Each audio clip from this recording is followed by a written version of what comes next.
Allahu Akbar, Allah, Allahu Akbar. Forget about your worries and your strife.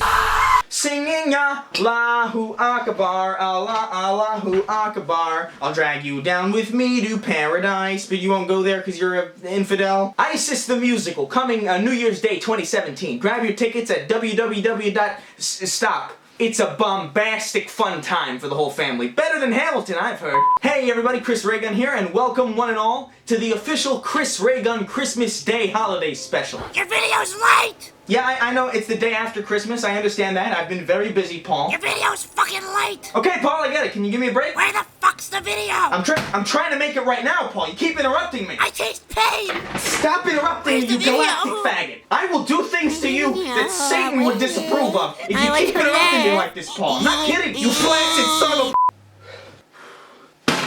Sorry about that. The holidays are a stressful time for everybody. Isn't that right, Paul? What happened? I blacked out. I'm trying to make up for the lateness of this video by being as festive as possible. I got Christmas music in the background. I'm all dressed up in a nice little blazer. I got all the Santa Clauses of all the major religions. You can't get more Christmassy than that, in my opinion. But honestly, guys, I don't know what happened. Christmas just snuck up on me like Casey Anthony's hands. I didn't see it coming. Had no idea it was this close. But tardiness aside, I was planning on making this video about the Buzzfeed manspreading thing that everybody talked about not too long ago. But then all of this shit happened. There was the auxiliary mode shit, there was the Q&A, there was the fucking MTV video that dropped out of nowhere. And now, when I finally have the time to talk about the manspreading video, H3H3 Productions basically makes all the points and jokes that I was gonna make anyway. Hey Ethan, come on man.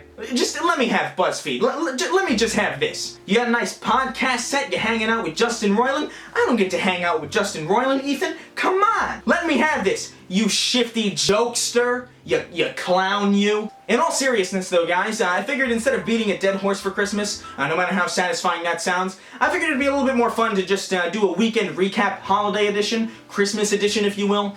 Just take the piss out of all the stupidest articles I read this past week. You know, some lighter subjects to help bring this year to a close. So without further ado, let's just jump right into these journalistic abominations. Our first mesmerizing lack of self-awareness comes from the New York Times in the form of an article entitled, Super Mario Runs Not-So-Super Gender Politics. Last week, after a wait of almost a decade, the world's most popular video game series, Super Mario Bros., finally came to the world's most popular video game machine, the iPhone. Why, yes, of course, everybody loves a good video game machine. It sounds like a fucking soccer mom wrote this. And also, the iPhone is the world's most popular video game machine? Are you sure about that? I don't know, I'm a bit skeptical of that claim, especially considering the existence of PCs. Unfortunately, despite Nintendo's history and reputation, Super Mario Run is not a family-friendly game. Or at least not one my wife and I will be letting our 6-year-old daughter play. Jesus Christ, this is why tsunamis. This is why tsunamis, this is why earthquakes, this is why wildfires, this is why bad. Like, this is why bad. I mean, can we really blame nature for trying to purge this shit? A tsunami here, a hurricane there, and suddenly there's less articles like this. It's insane. Do you guys remember back in 2007, 2008, 2009, when we all had fun making fun of prude Republicans for saying shit like, your video games are turning children into monsters. Crash Bandicoot, what's that Crash Bandicoot? You mean Columbine and shoot?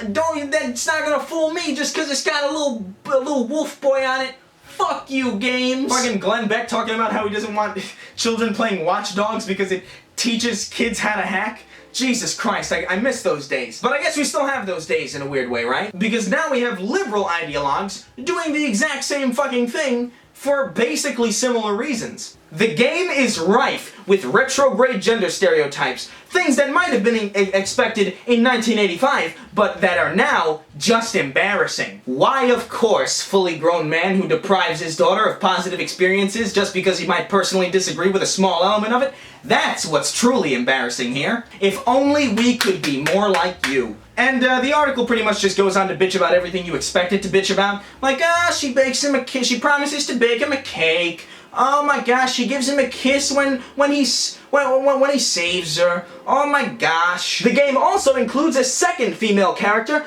Toadette, whose job is to wave a flag before and after the race like a character from Grease. So this leads me to believe that he's not going to let his daughter watch Grease because of all the retrograde gender stereotypes. which is really sad. Like, any parent who would deprive their children of such innocuous entertainment, it's embarrassing. It really reminds me of the Westboro Baptist Church children. You know, when they'd be at the front of the picket line spouting the shit that their parents told them to spout because they just don't know any better and they've never had the chance to know better. Like, it's fine to want diversity. Diversity is a positive thing, but I mean, you can't punish things for not being diverse, especially when they're based on ancient properties like Super Mario Brothers. Like, calm the fuck down. Fresh Prince of Bel-Air wasn't diverse at all, and it was great. Seinfeld isn't diverse at all, and it's great. Diversity is not a prerequisite for something being good. It's just, like, calm the fuck down. Alright, that's enough of that shit. Next stop, Huffington Post. This string cheese packaging is oddly sexist. How could this happen to me? Some days you can't even enjoy a string cheese without sexism getting you down. Oh, it crushed my organs. Fucking hell, I think my lungs actually collapsed. Holy shit. That wasn't part of any bit. Oh my god, that hurt a lot. Fuck me, dude. You can't help but laugh at something like this because you just gotta, like, how great does your life have to be? That you look at string cheese and you think, you know, how can this ruin my day? So when you read deeper into the article, you find out that people are mad because there are two different genders on the cheese depending on what kind you buy. If you buy the normal cheese, then it's then it's a surf dude cheese where he's going like, what's up, man? And then if you get the low-fat cheese, well, it's a woman. I guess the implication is that women are always supposed to be watching their weight or something, if you want to look at it that way. This is a tough one for me, guys, because it's such a mundane thing that when you take it, you could make it offensive from any perspective you could conceivably imagine. As a man looking at this, I could say, oh, I see. So men are just fat slobs who can't take care of themselves, eating unhealthy shit all the time. Ah, what a fucking joke that is. That ain't true at all. That whole article was just fucking dumb, so I thought now would be a good time to segue into a new segment that I'm doing on Weekend Recap called